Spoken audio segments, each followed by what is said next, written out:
Hello, everyone. You're all very welcome to Underground Cinema. As you know, I've been interviewing as many nominees as I possibly can before the 16th Underground Cinema Film Awards, which take place this coming Saturday night.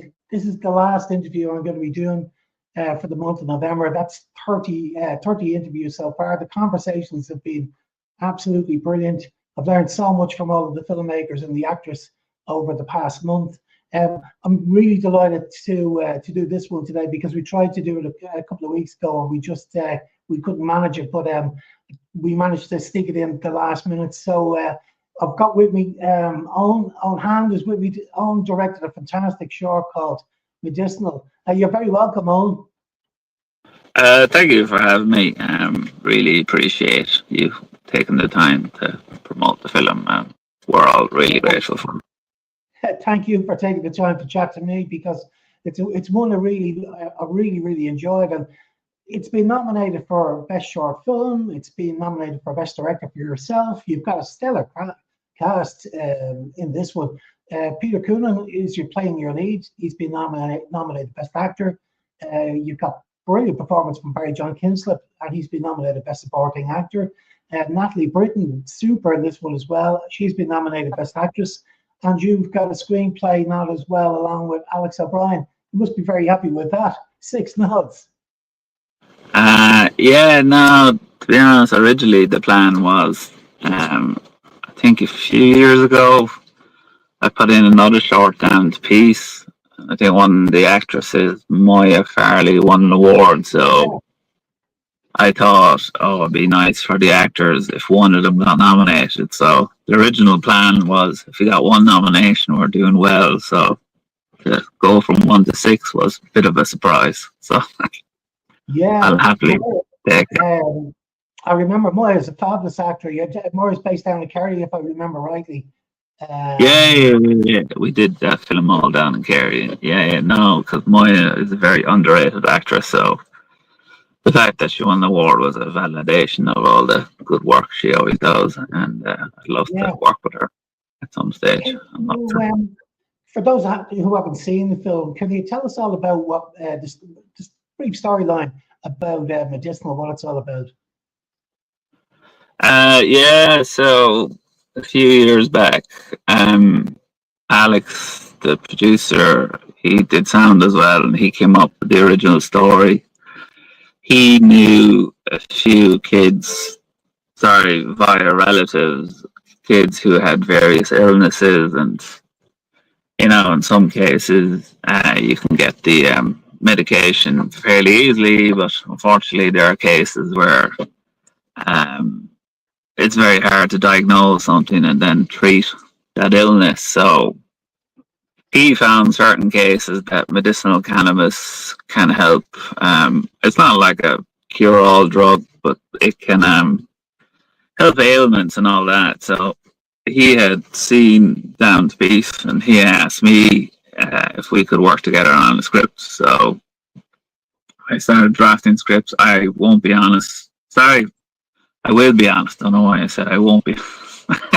I will be honest that I didn't know much about medicinal cannabis. So basically, we did a lot of research. We did a lot of drafts, and we, through our research, just saw a lot of families with kids who just went through hell just to get medication for their kids, and that's ultimately where we landed with Medicinal. Was, I don't know, Medicinal could have been an anthology series on Netflix. It could have been 12 different episodes because there's so many variation in stories. So essentially the storyline was about two parents. It was kind of a generic story, but we wanted to zone in on two parents who, they've had to mortgage their house.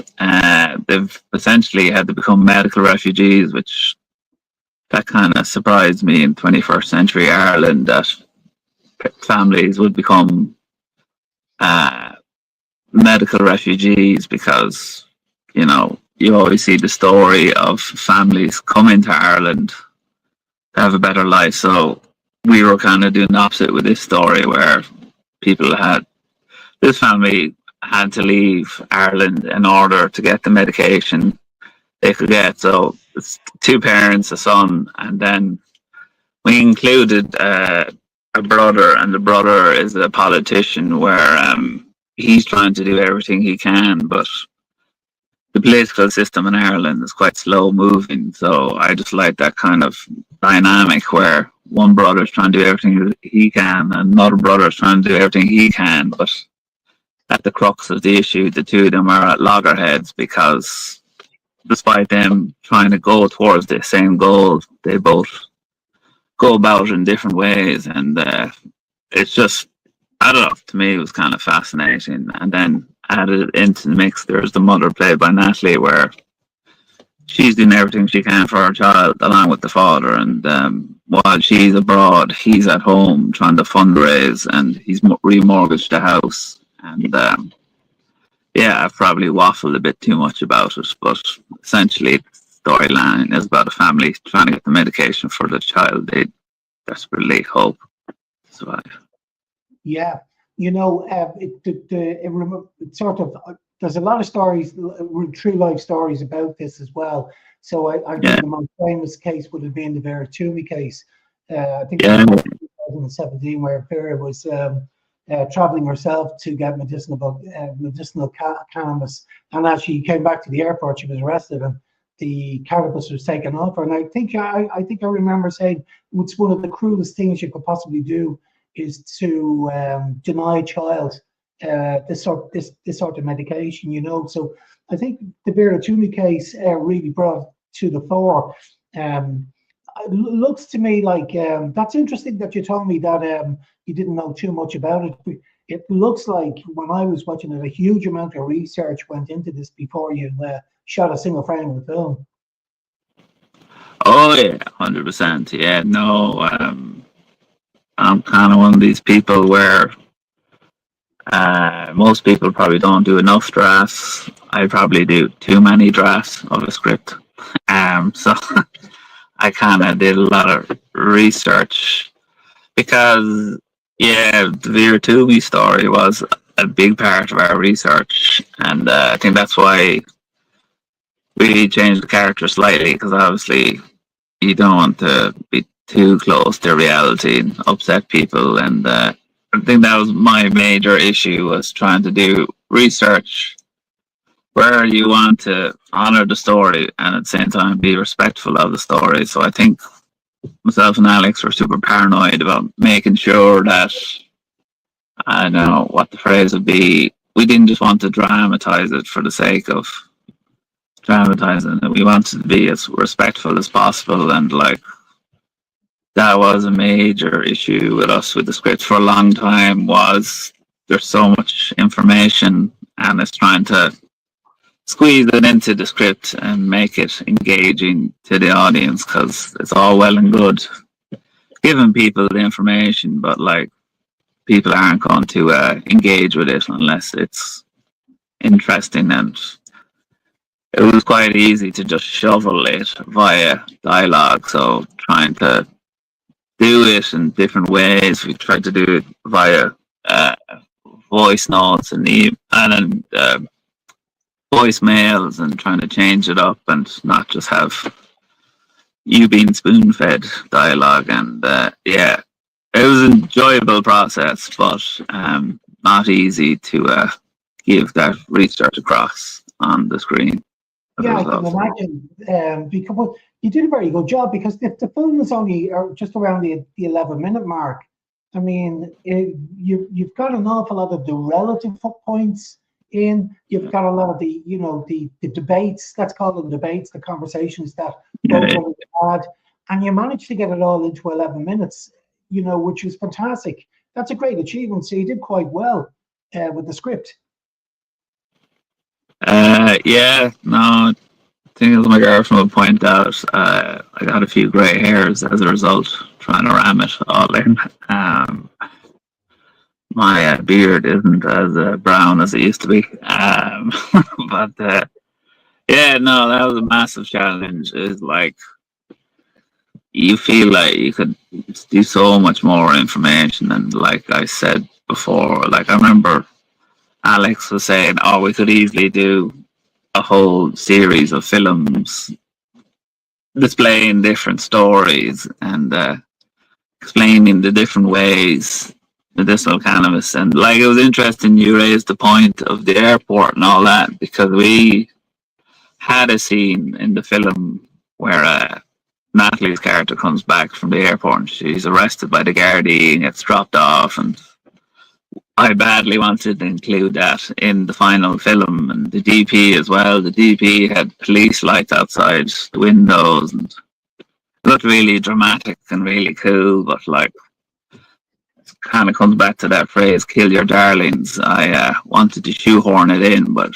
like, you're kind of going, this is disrupting the flow of the film. And it's kind of interesting because I think we premiered the film at Galway, and the program the film was in, the pacing of the film, it felt too fast. It felt like it rattled along ridiculously fast. So yeah, I think I could talk about it till the cows come home, but like, you're trying to fit in so much information and you're trying to get the pacing right, and it just felt like we're squeezing a lot in. Like, it felt like you're squeezing everything into a little tin can. But like you said, hopefully we get the relevant information across, and we're representative of stories. And we kind of did a general story when the argument could be made we could make more specific stories on different cases. But yeah, it was a massive challenge, and I'll always agonize if I should have made it 4 minutes longer just to let it breathe a bit better. But Yeah. I don't know, my girlfriend would probably tell me to shut up if she was on this call as well, that I've talked about it enough. It's interesting that you mentioned that you know, there could be various different storylines. You know, if you did a series of stories, because I was found myself watching the news tonight on the Harvey Morrison story as well. Harvey Morrison, his parents now are going to meet Simon Harris. This is the for those that don't know the Harvey Morrison story, they probably have heard of it. Is this child had scoliosis and had been waiting for an operation for many years, and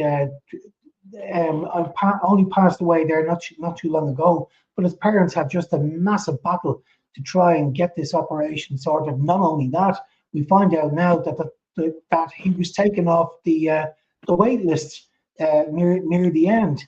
I don't know if you heard that part of the story. It's only just out on. He was taken off the wait list because somebody thought he was in palliative care and therefore didn't need to be on the wait list for the operation, and was taken off. This has only just come out recently, but it sort of goes to the point that you mentioned there, where the storyline that you have in your film Medicinal is a bit like where we've been let down, not just by government, we're let down by, you know, the HSE has let us down. And there are so many different stories out there that could be told. I thought this was a really realistic one. I thought the performances were great, and both Barry and Peter and Natalie worked really well together. The sort of the strong scenes where where Peter's trying to get the message across and trying to get the point across to his brother. It's almost confrontational, but it's done really well. First of all, maybe can I ask you just about the casting? How did you go about getting such a brilliant cast? And the next part of that question would be, did you rehearse that? Was it well? It seems to be well rehearsed to me when I watch it on the screen. So maybe we'll start with the casting. I can talk about it, no problem. My day job is lighting on film sets. So I previously knew Natalie, and when she heard I was casting for the film, she asked to read the script. She read the script, and Natalie is like a Swiss Army knife. She can act and she can produce, and she ended up being a consulting producer on the film. She was brilliant. I probably wrecked her head, but but she stepped on, and then she gave us ability that myself and Alex and Owen, well, before Owen, maybe myself and Alex wouldn't have been able to reach out to these other actors. So basically, what happens, and me waffling for another 20 minutes. Natalie gave me a list of actors and said, I know their agents. Do you want me to talk to these actors? I said, all right, dream casting would be Peter Coonan. I thought as a father, he'd make sense. So she didn't know Peter personally or anything, but I think she showed the script to his agent, and I thought it was a long shot. I thought, because I haven't written that many scripts and made that films, I thought, you know, I suppose from my own point of view, I thought the script was good, but I didn't know it was good enough to get the caliber of Peter Coonan. But long story short, his agent liked the script, and then as a result showed it to Peter, and thankfully it resonated with Peter, and he was passionate about it. Peter stepped on. But Natalie knew Barry before. They've acted and stuff before. I think they can probably correct me on this. I think they were in a Netflix series together called Maxine. Don't know if it's Netflix. I know it's on Netflix. I think it was made possibly by a British channel. But they've worked together before. So to lead into your second part of your question, then Arnie is, we wanted the rehearsal and we wanted to do costume fitting before the film, but yeah, because originally we had planned on having Peter for 3 days on set, but Peter was filming a feature film in Bristol, so his agent wanted him to do both, and to be fair, Peter wanted to do both, so we had to do a lot of logistical maneuvering, and to be fair, Onai and the production manager Billy, they kind of did most of that. I could pretend I was part of it, I wasn't. But so basically, long story short, we eventually got Peter on for a day and a half, and Barry was filming a TV series in Hungary, so the whole idea of rehearsals went out the window. So when I came to the day, it was a bit nerve-wracking, but that scene where the two brothers argue at the board, yeah, that would be my favourite scene as well. That was the one scene where I asked AD to give me more breathing space in terms of schedule. So yeah, we did like a lot of takes and a lot of angles on that. And the DP, Iggy, deserved a lot of credit on that, because originally we were going to shoot it on a Dana dolly, but I think we did one take and it looked far too stiff. So I asked them to go handheld. Like Iggy picked up the camera and did handheld, and like there's a lot of DOPs, they when they shoot handheld, it's fairly shaky.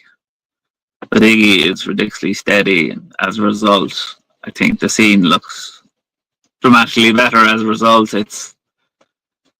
I try and give actors a lot of breathing space. I let them build the rhythm, and then I just kind of tweak it ever so slightly with notes. I don't really try and push them a certain direction, if that makes sense.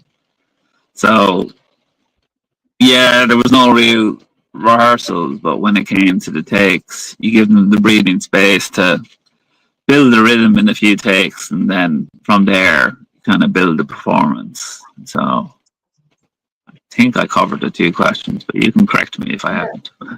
Yeah, I think when you're dealing with actors of that caliber, you know, they're very well used to you know, doing scenes like that without over rehearsing, you know. So they're natural actors. You don't really have to worry about them too much, and there's a huge emotional intensity in that scene between both of the actors. It's almost like a Cain and Abel sort of argument, really, you know. I thought, and also the fact that where people, you know, forget sometimes as well, it's a very expensive thing to go through as well. You mentioned the remortgaging and, you know, refinancing, and the money that's spent to try and look after a sick child, and, you know, the travel that your character Nat plays, you know, having to go over to Spain and spend time over there. It's hugely expensive for these families, and I think you don't push it too much in it, but you get the message across. Yeah, just trying to visualize all of that was a challenge. And yeah, due to Alex, we had connections in Dublin that we actually found a lady with a Spanish house in North Dublin and managed to film in a Spanish house and make it somewhat respectful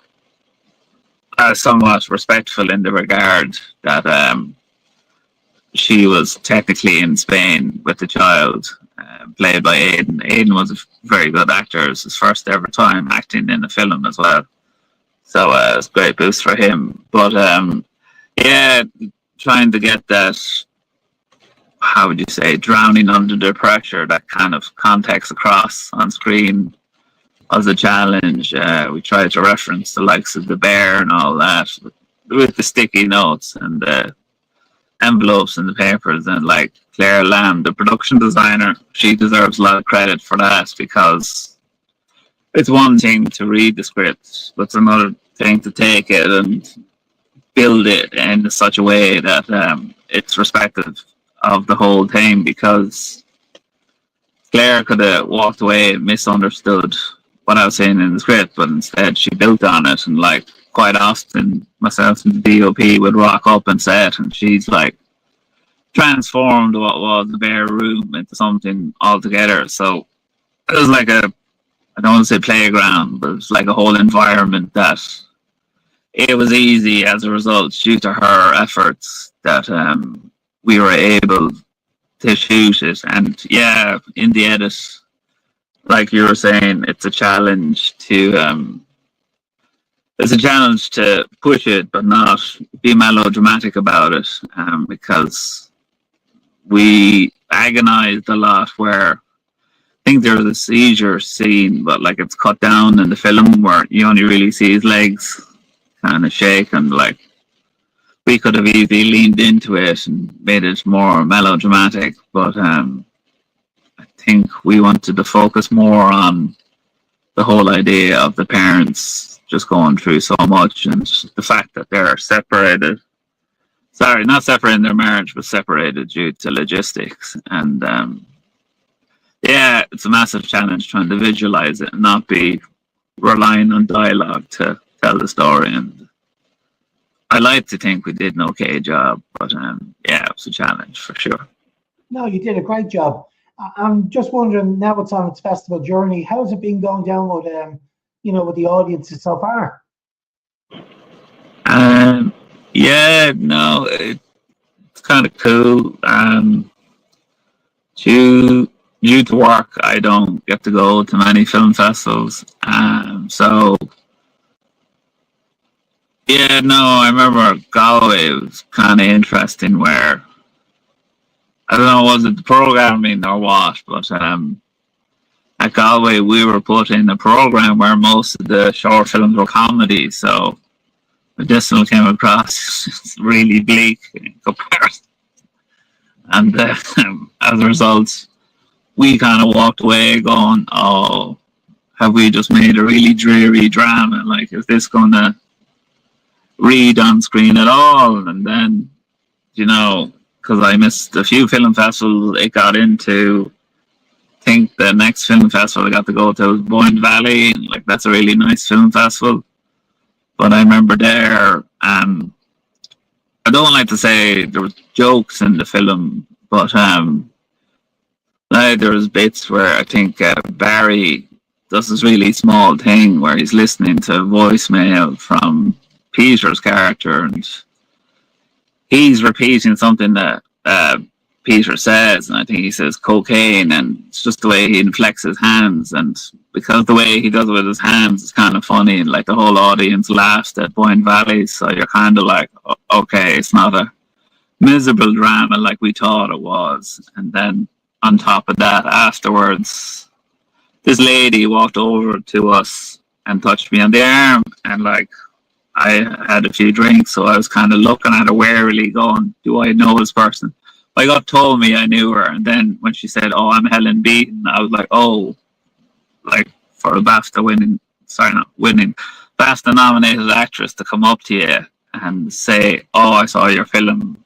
I really liked your film." That kind of because you kind of seesaw from, oh, this film's doing terrible to this film's doing okay, this film's doing terrible to this film's doing okay. So when you have someone of her standing coming over saying you did a really good job, and I think she said she used to be a nurse before she got into acting, so her perspective was kind of really interesting, because like she's obviously come from medical background, and she could have said, you've dramatized this for your own sake, you've kind of gone overboard. But the fact that she said you've done it in a restrained, subtle way, and maybe that's been the issue with a few film festivals, we've been too restrained and subtle in our approach. And I don't know, every film festival is different, so I could agonize about it, but I try not to. But like, that's the thing with film festivals, is it's always up and down, and it's a roller coaster. So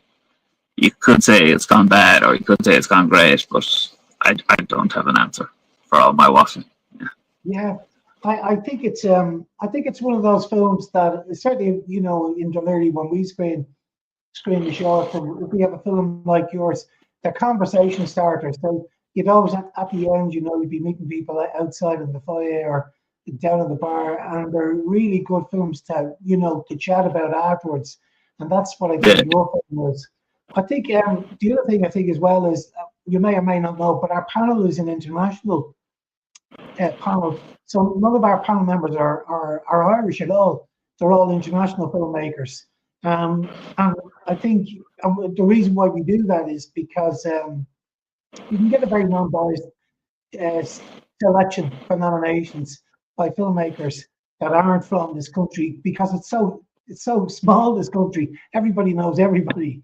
So I think it makes it very fair. But I think for the film to get 6 nominations from an international film panel is excellent. And I've been speaking to them over the past couple of weeks, you know, and they really hit home. One of our panelists from Manchester, and his family had gone through something very, very, very similar.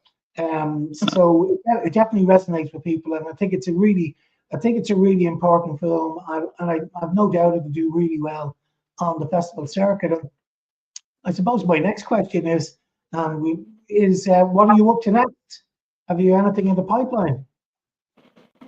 Yeah, I've written other scripts, and it's the usual story where you write scripts and you're hopeful that they get funding. But yeah, there's one script I'm developing and hoping it gets funding. It's called Bystanders, and it's about a ghostwriter. He's written the sports autobiography for a rugby coach, and a few years later he finds out that the rugby coach has assaulted a woman, and as a result he's put in a bind where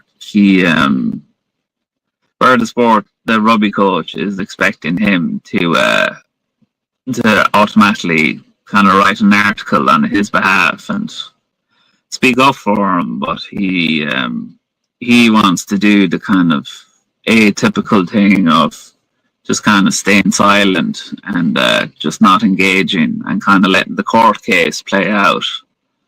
But his wife and daughter obviously have different ideas, and yeah, I don't want to give the full script away, but I don't know, it's just a topic I found interesting, because in the past I haven't spoken up on that topic. Like a lot of men, I've kind of been quiet on issues like that. So I suppose through the film, I'm kind of saying that men need to be a lot better on issues like that. So hopefully get to do a few more drafts of the script, and hopefully leads to some funding. But yeah, after Medicinal, I made a spec ad for my Wadi, and it was just a silly 30-second ad, but managed to win a few awards, which was quite nice. So hopefully that builds momentum towards funding and gets the whole cast and crew back together and make another film. And anytime I get the opportunity to write and direct, I'll happily take it with both hands.